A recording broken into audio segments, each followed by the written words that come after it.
He's Tony. I'm Mike. This is week 1 of the Action Bowl.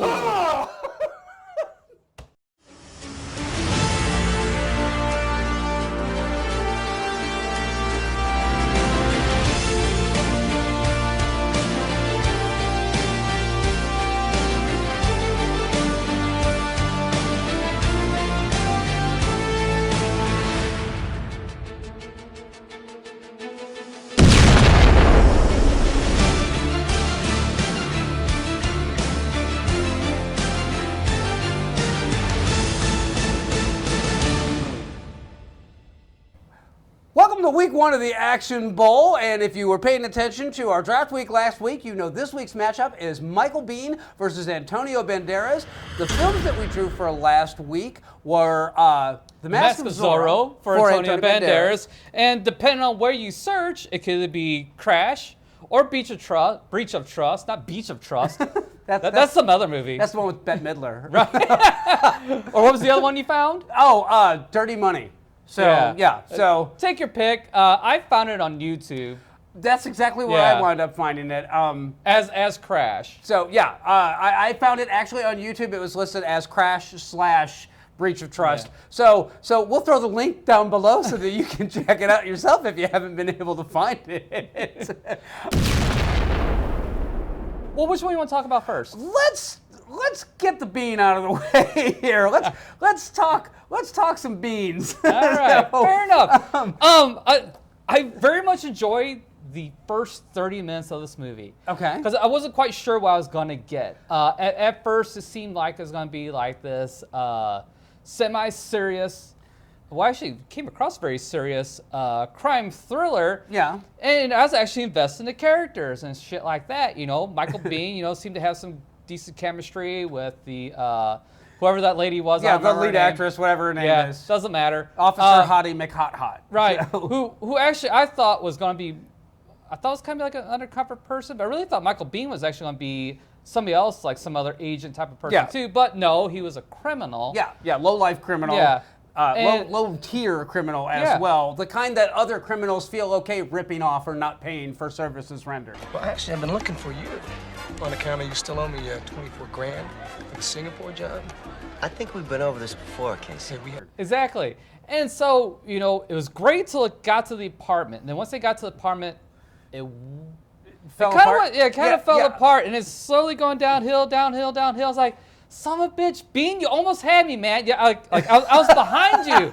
I was behind you for those first 30 minutes, and it let me down. The tone was really consistent in this one. Yeah. It didn't know if it wanted to be a serious crime thing or funny or what. It was just very uneven in its tone. I'm gonna say this movie is a weird watch. There's no other word that I can think of because it starts off and it's awkward because you have like some prostitute who's taking an undercover cop into a bar, and then she's like pushing to try and get introduced to this big crime lord, and at that point I was kind of sketchy at that point. But then when they introduced the guy who basically laundered money for whatever crime organization it was, and then he decided that it would be a good idea to try to rip off Colombian or Russian drug lords or whatever the hell they were.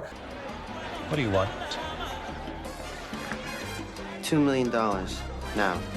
It's like, really? Yeah. Really? You're already driving around in a Porsche and you're wearing Armani suits, but somehow you just need that little bit of extra cash. Yeah. But there are some hilariously bad things in this film. I think my favorite one was when he takes the undercover cop back to his apartment and he's like, hey, you want to make some sweet loving on top of a pile of money? I made $1 million. It's a lot of money. And he's holding a stack of bills, and you can plainly see that they're ones. Mostly singles, a couple fives, a few tens. There wasn't even a $20 bill in that pile. I was going to say, in a later shot, there was a 20, but only one. So that was for the hardcore addict that was buying his drugs from that organization. But I'm going to say this.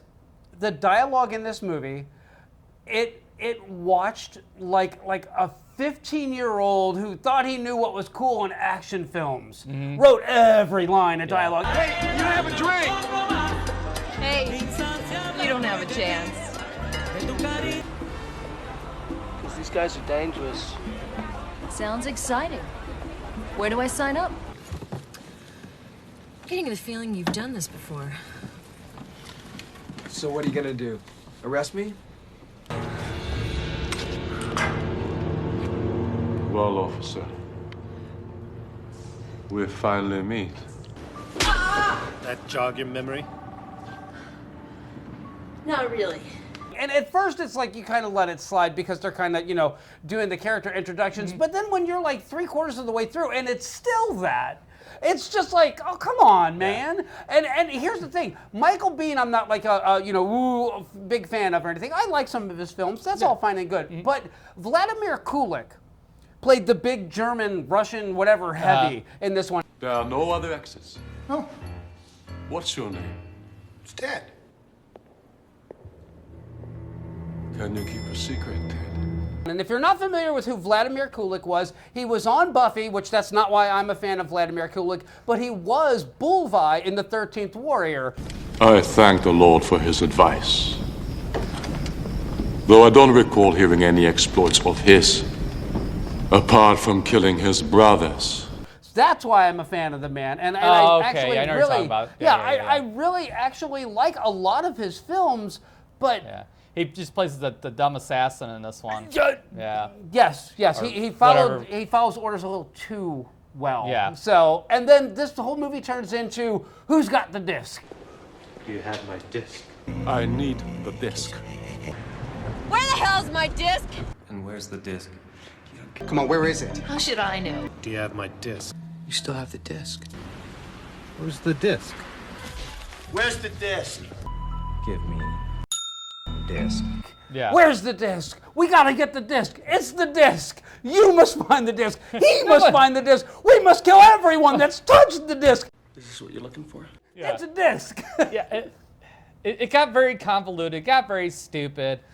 And I tell you what, I don't need to see Michael Biehn in another sex scene ever again. It's just weird and out of place in this thing. I'm gonna go with the word gross. That's how I would explain it. I mean, it wasn't gross. It was just Oh no, it was kind of gross. When he's laying there, he's all dirty and sweaty, and he's like pumping it away, and it's just kind of like, I don't want to watch this anymore.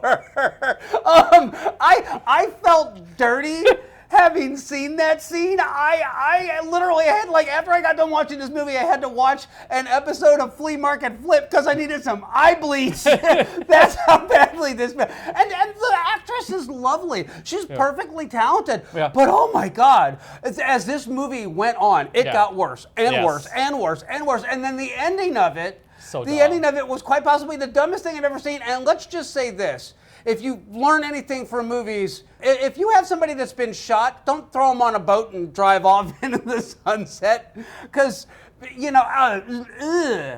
and then they have the throwaway detective character who showed up once for exposition and then once at the very end to go, good for you, kid.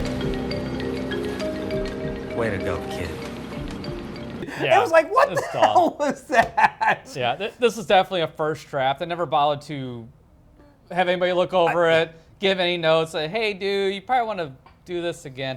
I don't know who wrote or directed this damn thing. It doesn't matter. It'll never be watched again by anybody. No, you're absolutely right. And the video on YouTube had 354 views on it as of when I actually viewed it. Down here.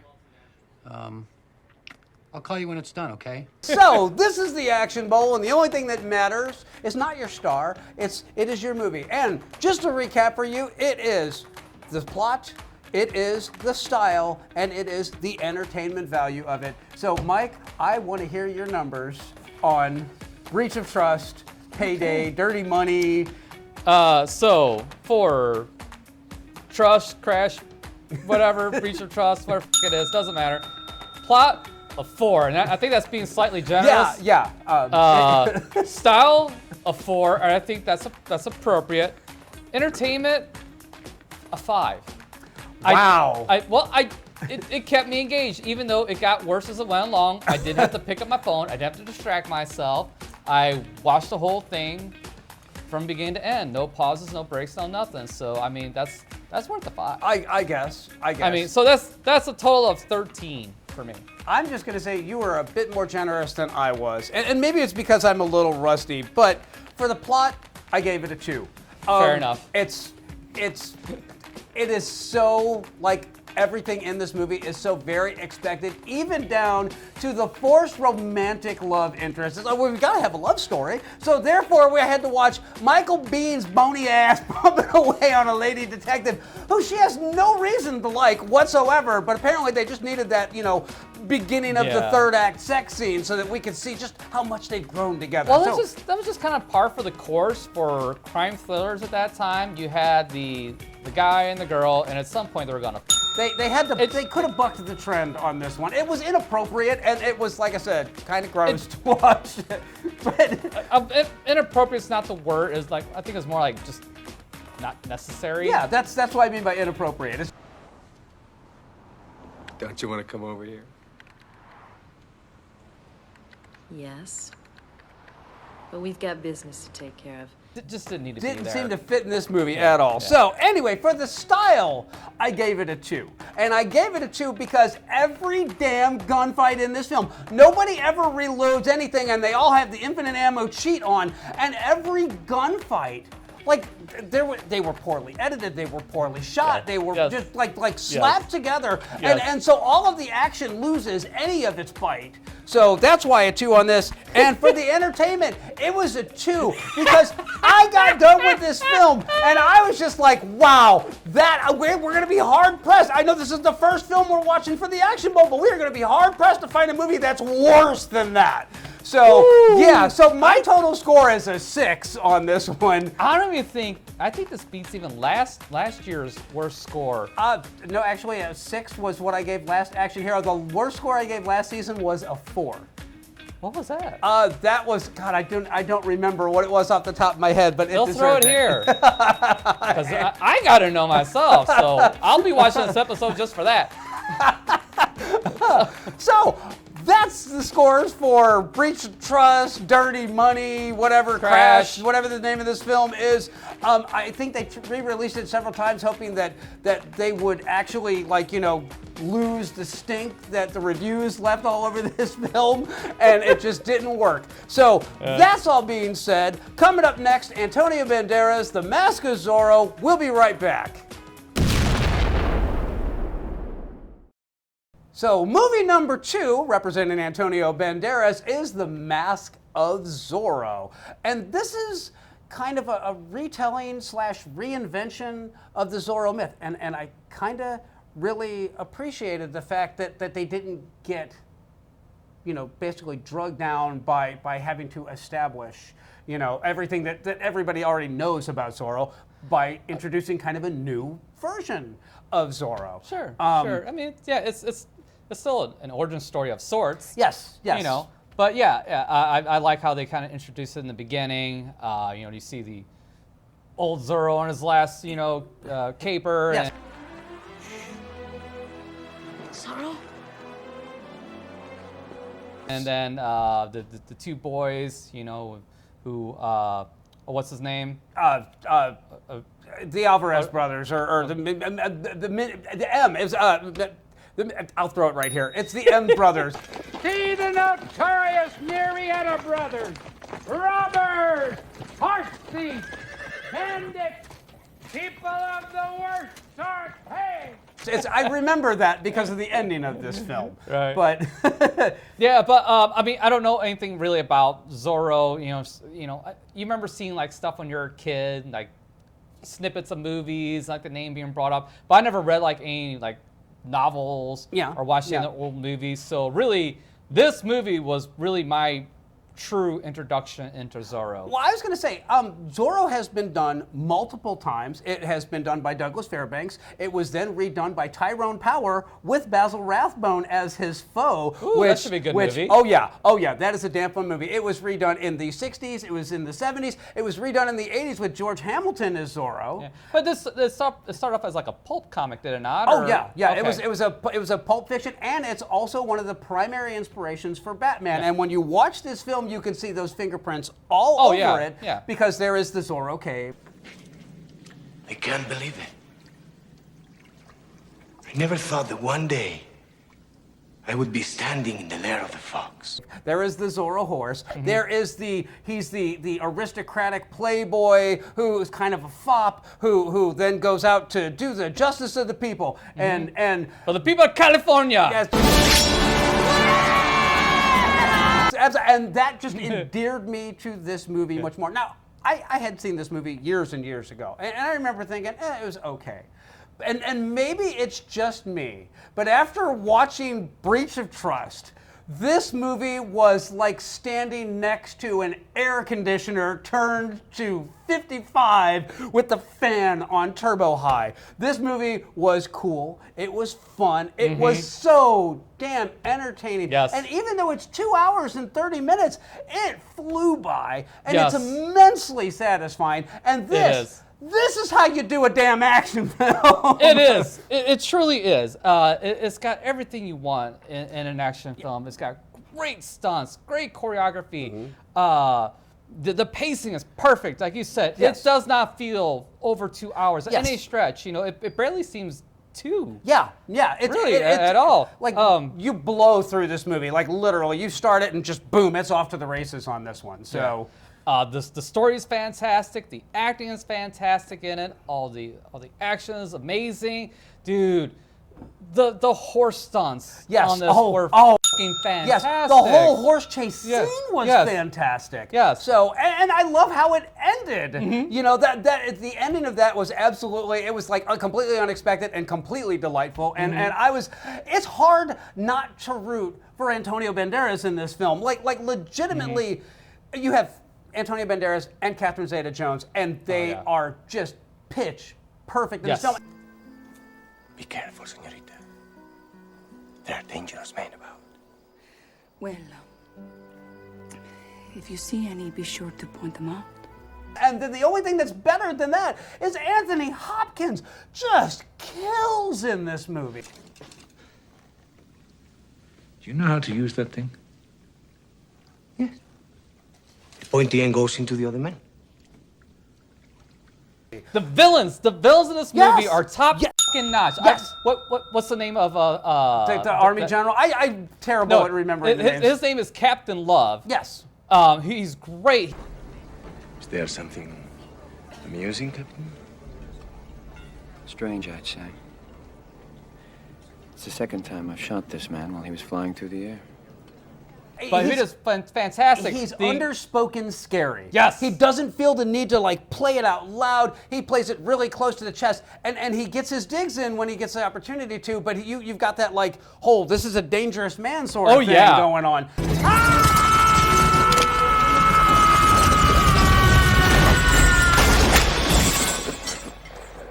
He can walk softly because he can back up everything that he's got going on. And I love his first run-in with the brothers and Three Finger Jack. Yeah. And that whole bit was great. And the payoff for that was spectacularly good.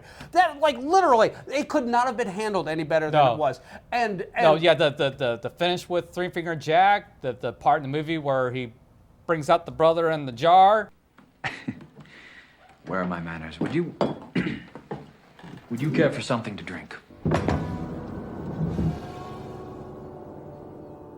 Yes, with the wine. And I will tell you this, my favorite scene in this movie, and I just adored it from the beginning, was the sword fight in the villa on the table.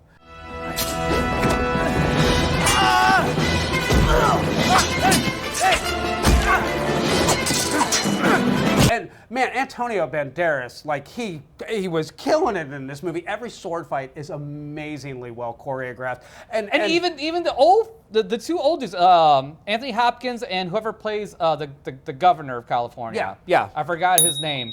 They'll throw it up here. But that fight scene was great too. Yes, Man, yes. They looked like they knew what the they were doing. They most definitely did. They most definitely unlike if you watched the first Star Wars with Al McGinnis and Prost. Yeah, that was terrible fighting. But man, this was great. Yes. And it was like, legit fencing, legit sword fight. They didn't feel the need to like really amp up and doing theatrics or cartwheels or any bullshit. Now, Antonio Banderas' character does some of that stuff, but it feels appropriate for who he is as a character. Exactly. And so, look, we're recommending this movie. But Yeah, we are. But yeah, no doubt about it. I legitimately forgot how good this movie was. And again, I'm sure my scores are going to reflect the disappointment in the Bean. But at the end of the day, like this is exactly what you want in an action film. It's fun. It's charming. The lead actor and actress, they actually, you unlike the Bean, this actual romance earns its stripes on this one. You feel for these two characters. And the other thing is, a lot of times you get that damsel in distress thing. Catherine Zeta-Jones does not play the damsel in distress. No. She does, however, play the girl torn between the loyalty of her real father and her adopted father, which she was not aware of and is revealed in the course of this film. And it's amazingly satisfying. Oh, yeah. When you get done watching The Mask of Zorro, you might need to smoke a cigarette. That's how good it is. So, it is very good. Catherine Zeta-Jones is freaking gorgeous. The first time I was introduced to her, oh my dear Lord. I just want to know, how did she wind up with Michael Douglas when it's very obvious? Okay, either they're the greatest actors on the planet, or her and Antonio Banderas had some serious heat going on between the two of them, because I buy every glance at each other. Yes.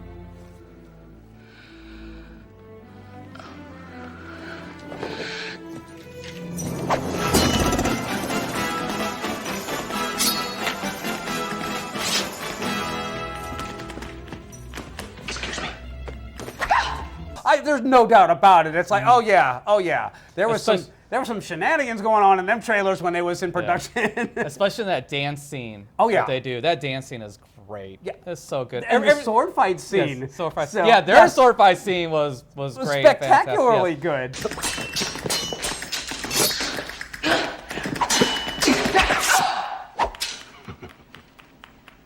Not bad. So I mean, there's hardly a flaw in this movie. I'm glad you said that. So it's not just me. This is the Action Bowl, and we are all about the cold, hard numbers on this one. So let's talk some cold, hard numbers for The Mask of Zorro. Well, you go first this I am time. happy to go first on this one. For The Mask of Zorro, for the plot, I gave it an 8. I gave it an 8 because they didn't just copy and paste the source material. They expanded upon the character. They gave him a new origin without screwing up the original origin of the character. So you get all of the good of the original version of Zorro, and then you get a little bit better because here's this criminal who, he just happened to pick up off the street and say, hey, you know what? You're going to replace me, and it's all going to be good. For the style, it is a 9. All day long. This movie, every action scene is great. Every sword fight is great. And I'm going to say that is quite possibly the largest fucking explosion I've ever seen on film. And you want to talk about ending a movie with a bang? This movie does it.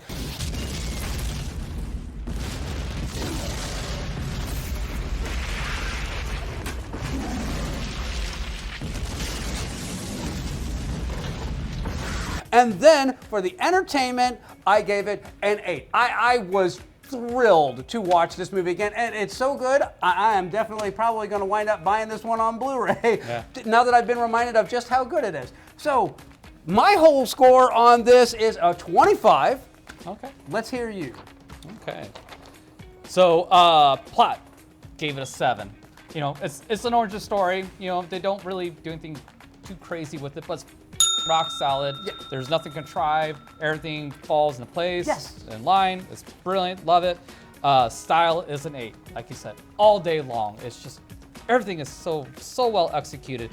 I mean, I could have gushed. I could have gave better scores than this, but it's still early. But yeah, it's a rock solid 8. Deserves that 8 for fun. It's a f***ing 10. All f***ing day long. It's a solid 10. I love this movie from the first time I saw it. And I still enjoyed every bit of it watching again. This is great. I love this movie. This is a recommend. This is a buy. Check it out. Yeah. And I scored it a 25. You scored it a 26. So we're most right in definitely there. on the same No, it's a 25 as well. Oh, no, Yeah, it is a it's 25. So there you go. So he can't say that I'm inflating or underinflating. So don't forget to throw your scores down in the bottom. We'll be right back with the wrap up and determine who's going into the Action Bowl of Shame. So, the results of week 1 of the Action Bowl. Michael Biehn, I scored it a 6, you scored it a 13. That gives us an average score of a 9.5. Mask of Zorro, Antonio Banderas, you scored it a 25. I scored it a 25. So I'm just going to say that there's no cool beans going on here. That was a terrible pun. It was. But that's all right. It's the Action Bowl. We're allowed shitty puns every now and then. So Michael Biehn in the Action Bowl, Shame You Go, never to be spoken of again. I'll have a number 1, no beans.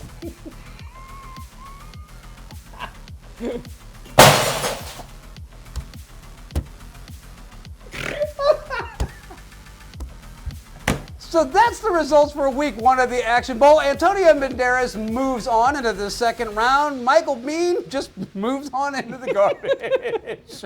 Don't forget to throw your scores down below. What, next week's? Next week, week 2 of the Action Bowl is going to be Mia Jovovich versus Tony Jaa, and our film drawing will be coming up right after this. Week 2 of the Action Bowl, we have Mia Jovovich going up against Tony Jaa. Mike will be drawing for Tony Jaa, and I will be drawing for Mia Jovovich. All right, so let's see what the Jaa's got. You've never seen a Tony Jaa film? No, I have no idea. So no matter what I draw, I'm kind of excited for you, I'm not actually. gonna have a clue what the heck this is. Skin Trade. So I know it's not a porno. I know it's not a Skinamax film because it's an action star. So I'm pretty sure. No, I have not seen it. I'm pretty sure it deals with trafficking of girls from Indonesia into Americas, and that's why it's called The Skin Trade. Other than that, I got nothing. All right. Well, let's see what we got for Mia Jovovich here. Go ahead and stick your fingers in her jar.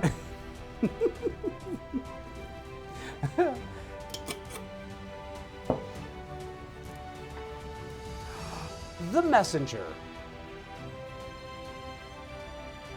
Now I know you're a fan of this film, but I have never actually seen it. I wouldn't say that I'm a fan of this film. I'm going to say that this film has, I've seen this film years ago, but this film has some really strong moments in it, and then it's got some really weird moments in it. And I remember that because it's Luc Besson, who also did The Fifth Element, and he's kind of got a vibe to him that you can either like get on board with, or you're just kind of like, well, what the hell was that? So, and this one kind of falls more into that what the hell was that sort of territory for me. So I'm going to be fair, I'm going to be honest, and as much as I love Mia Jovovich, I will score this as honestly as I can. And again, Skin Trade may turn out to actually be a great movie. So. Well, I haven't seen either, so I have a dog in this fight no matter which way it goes. Join us next week for Mia Jovovich against Tony Jaa. We will see you then.